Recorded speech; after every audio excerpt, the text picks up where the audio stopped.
Hello അസ്സലാമലൈക്കും. ഇന്ന് ഞാനൊരു വെറൈറ്റി ആയിട്ടുള്ള ഒരു അടിപൊളി സ്നാക്കിന്റെ റെസിപ്പി ആയിട്ടാണ് വന്നിട്ടുള്ളത്. അധികം പേര് ഇത് ട്രൈ ചെയ്തിട്ടുണ്ടാവില്ല. നല്ല സ്പൈസി ആയിട്ടുള്ള ചിക്കൻ ഫില്ലിംഗ് ഒക്കെ വെച്ചിട്ടുള്ള ഒരു നല്ല സ്നാക്കാണ്. അപ്പോൾ എല്ലാവരും ഒന്ന് ട്രൈ ചെയ്ത് നോക്കാം. നമുക്ക് ഓയിലും വേണ്ട ഇത് ചെയ്യാനായിട്ട്. അപ്പോൾ ആദ്യമായിട്ട് എൻ്റെ ചാനൽ കാണുന്നവർ ഒന്ന് സബ്സ്ക്രൈബ് ചെയ്യുക. അപ്പോൾ നമുക്ക് ലേറ്റ് ആക്കാതെ സ്റ്റാർട്ട് ചെയ്യാം. അപ്പോൾ ഇത് ഉണ്ടാക്കാനായിട്ട് ആദ്യം തന്നെ ഞാനിവിടെ ബോൺലെസ് ചിക്കൻ എടുത്തിട്ടുണ്ട്. വലിയ പീസായിട്ടാണ് എടുത്തിട്ടുള്ളത്. അപ്പോൾ ഏകദേശം ഒരു 150-200 ഗ്രാം ചിക്കൻ ഉണ്ടാവും. അത് നമുക്ക് മിക്സിക്കകത്തോട്ടൊന്ന് ചേർത്ത് കൊടുക്കാം. നമുക്കിതൊന്ന് മിക്സ് ചെയ്തെടുക്കണം. എന്ന് വെച്ചാൽ ഒന്ന് ചെറുതായിട്ടൊന്ന് അരച്ചെടുക്കണം ചിക്കൻ. നല്ല ഒരു തോരൻ മാതിരി നമുക്കിതൊന്ന് വേവിച്ചെടുക്കാൻ വേണ്ടിയിട്ടാണ്. അപ്പം നമ്മളിത് നന്നായിട്ട് അരച്ചെടുത്തിട്ടുണ്ട്. അപ്പോൾ ഇതുപോലെയാണ് ഇട്ട് ഉണ്ടാവുക. അരച്ച് കഴിയുമ്പോൾ ഇതുപോലെ പേസ്റ്റ് മാതിരി ആക്കിയിട്ടുണ്ട്. അപ്പോൾ ഇനി നമുക്കതൊന്ന് ബൗളിലേക്ക് ചേർത്ത് കൊടുക്കാം. ഇതൊരു ഡിഫറെൻ്റ് ആയിട്ടുള്ള മസാലയാണ്. എല്ലാവർക്കും ഇഷ്ടമാവുന്ന ഒരു ടൈപ്പ് മസാല തന്നെയാണ്. അതിലേക്ക് ഞാൻ ഒരു സവാള ചെറുതായിട്ട് കട്ട് ചെയ്ത് ചേർത്തിട്ടുണ്ട്. അതുപോലെ തന്നെ ഒരു തക്കാളിയും ചെറുതായിട്ട് കട്ട് ചെയ്ത് ചേർത്തിട്ടുണ്ട്. പിന്നെ ഒരു പച്ചമുളക് ചേർത്തിട്ടുണ്ട്. കുറച്ച് കറിവേപ്പിലയും കൂടി നമുക്ക് ചേർത്ത് കൊടുക്കാം. ഇനി നമുക്ക് ഇതിനകത്തോട്ട് പൊടികൾ ചേർത്ത് കൊടുക്കാം. അപ്പോൾ ഞാൻ അവിടെ ഒരു 1/4 ടീസ്പൂൺ മഞ്ഞൾപ്പൊടി ചേർത്തിട്ടുണ്ട്. പിന്നെ അതേപോലെ തന്നെ ഒരു 1/2 ടീസ്പൂൺ കുരുമുളക് പൊടി, പിന്നെ ഒരു 3/4 ടീസ്പൂൺ മുളക് പൊടിയും കൂടി ഞാൻ ചേർത്ത് കൊടുക്കുന്നുണ്ട്. മുളക് പൊടി ഞാൻ ചേർക്കുന്നത് കാശ്മീരിയാണ്. നിങ്ങൾക്ക് വേണമെങ്കിൽ എരിവുള്ളതും ചേർത്ത് കൊടുക്കാം. പിന്നെ ആവശ്യത്തിന് ഉപ്പ് ചേർത്ത് കൊടുക്കാം. എന്നിട്ട് നമ്മളിത് നന്നായിട്ടൊന്ന് മിക്സ് ചെയ്തെടുക്കണം. നിങ്ങൾക്ക് കൈ വെച്ച് മിക്സ് ചെയ്യാൻ ബുദ്ധിമുട്ടൊന്നും ഇല്ലെങ്കിൽ കൈ വെച്ചിട്ട് തന്നെ ചെയ്താൽ മതി. നന്നായിട്ട് ആ ചിക്കനിൽ എല്ലാവരുടെയും ഈ ഉള്ളിയും അതുപോലെ തന്നെ പൊടികളും ഒക്കെ നന്നായിട്ട് പിടിക്കണം.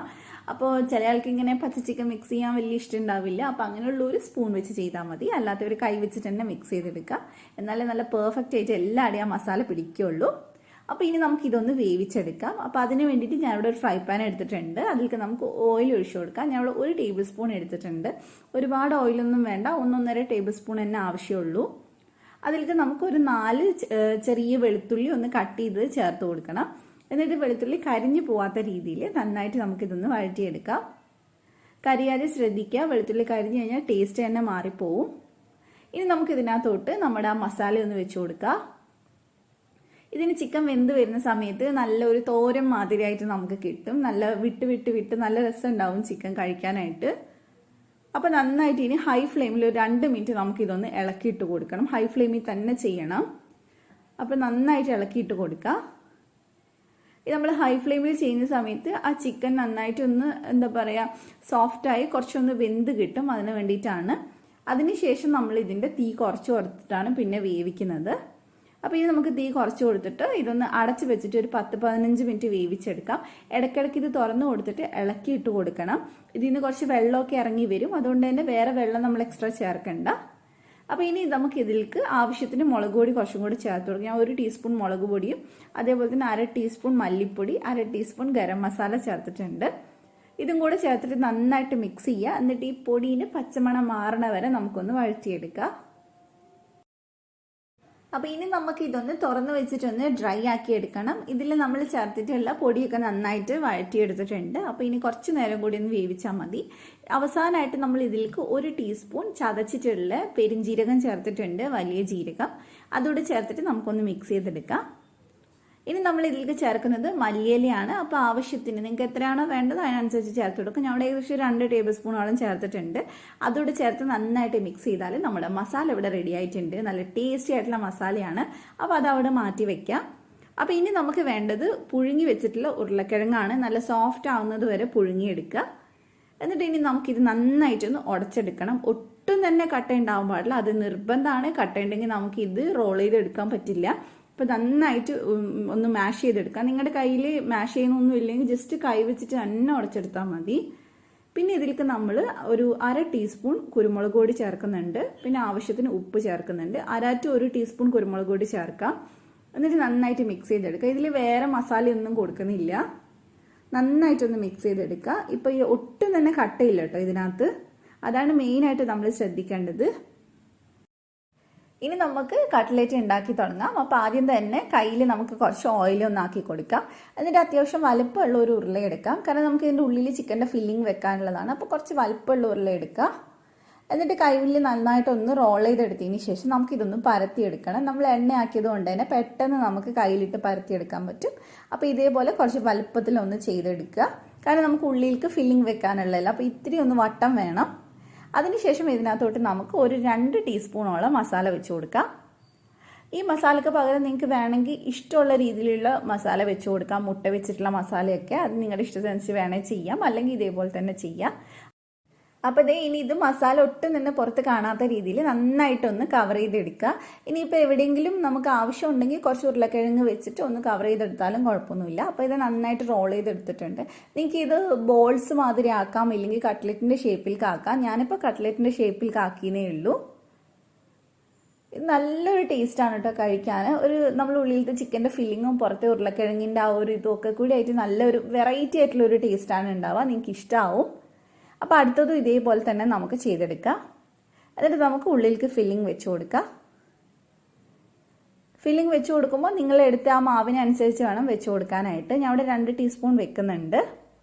എന്നിട്ട് നമുക്കിതൊന്ന് കവർ ചെയ്തെടുക്കാം.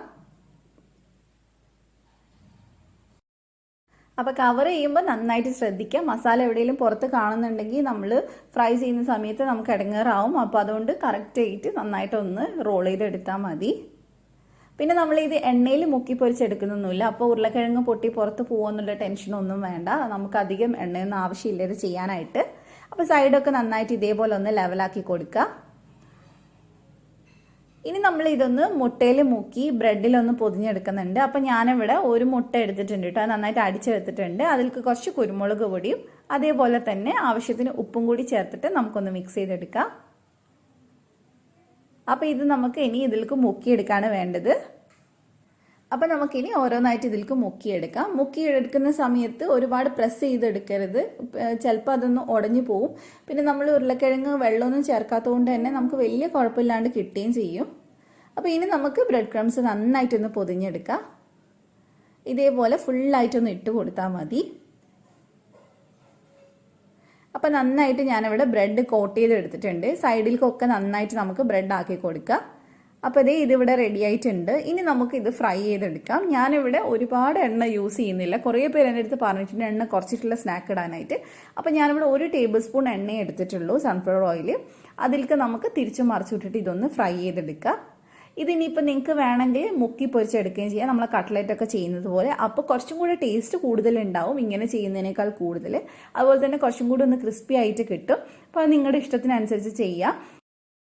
അപ്പോൾ നമ്മൾ കട്ട്ലറ്റ് ഉണ്ടാക്കുമ്പോൾ എപ്പോഴും പറയാറുണ്ട് എണ്ണയിലിട്ട് ഫ്രൈ ചെയ്യുന്ന സമയത്ത് ശ്രദ്ധിച്ച് ഫ്രൈ ചെയ്യുക.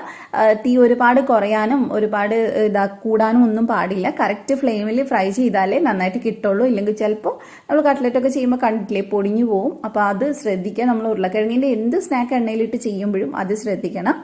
അപ്പോൾ നമ്മുടെ സ്നാക്ക് ഇവിടെ റെഡി ആയിട്ടുണ്ട്. 2 സൈഡ് നന്നായി റെഡി ആയിട്ടുണ്ട് കേട്ടോ. ഇത് കുറച്ചും കൂടി സോഫ്റ്റ് ആയിട്ടാണ് ഉണ്ടാവുക. നമ്മൾ സാധാരണ കട്ട്ലറ്റ് ചെയ്യുമ്പോൾ നമ്മളിത് മുക്കി പൊരിച്ചെടുത്തിട്ടില്ലല്ലോ. അപ്പോൾ കുറച്ചും കൂടെ എന്താ പറയുക ക്രിസ്പി ആയിട്ടുണ്ടാവും. ഇത് കുറച്ചും കൂടെ സോഫ്റ്റ് ആയിരിക്കും. അത്രയേ ഉള്ളൂ വ്യത്യാസം. അപ്പോൾ എല്ലാവരും ട്രൈ ചെയ്യുക. നല്ല കിടുക്കനായിട്ടുള്ള ഒരു സ്നാക്കാണ്. അപ്പോൾ നിങ്ങൾക്ക് റെസിപ്പി ഇഷ്ടമായിട്ടുണ്ടെങ്കിൽ വീഡിയോ ഒന്ന് ലൈക്ക് ചെയ്യുക, ഫ്രണ്ട്സിനൊക്കെ ഒന്ന് ഷെയർ ചെയ്ത് കൊടുക്കുക. അപ്പോൾ മറ്റൊരു അടിപൊളി വീഡിയോ ആയിട്ട് ഇൻഷാല്ലാ നമുക്ക് വീണ്ടും കാണാം. അപ്പോൾ സബ്സ്ക്രൈബ് ചെയ്യാത്തവർ സബ്സ്ക്രൈബ് ചെയ്ത് സപ്പോർട്ട് ചെയ്യുക. എന്നും വീഡിയോ കിട്ടാൻ തൊട്ടടുത്തുള്ള ബെല്ലും കൂടെ ക്ലിക്ക് ചെയ്യുക. അപ്പോൾ നമുക്ക് മറ്റൊരു ഇഫ്താർ റെസിപ്പി ആയിട്ട് കാണാം. Thank you for watching.